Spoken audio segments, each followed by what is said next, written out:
امال فين العفريت يا بنتي يا باكيزة؟ العفريت؟ اسكتي يا ماما، ده العفريت فاتح حتة مشروع، والله انا بفكر افتح مشروع زيه. مشروع؟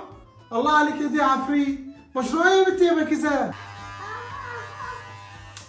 ولا لا يا ماما انا مش هحرق لك المفاجأة، اطلعي شوفيه بقى بره عشان هو عامل المشروع هنا في الشقة.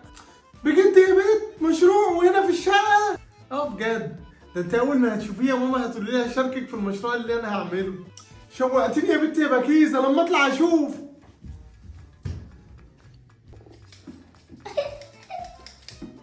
انت بتعمل ايه؟ بص قدامك.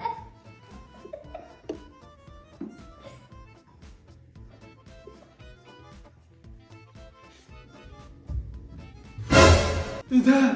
الله يخرب بيتك يا عفريت، ايه اللي انت بتعمله ده؟ يا ام السؤال اللي انا مش هخلص منه النهارده، ده ايه ده؟ ده حد باصص لي في اليوم ده النهارده.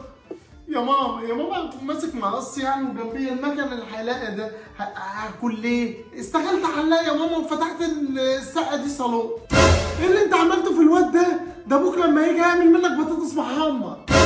بابا ايوه طبعا يا ماما، انت عارفه هو اللي اداني، جبت المقص ده وجبت المكنه دي وقال لي المصلوع ده هيفتح يا عفريت بس الفلوس بالنص. قلت له مش مشكله يا بابا.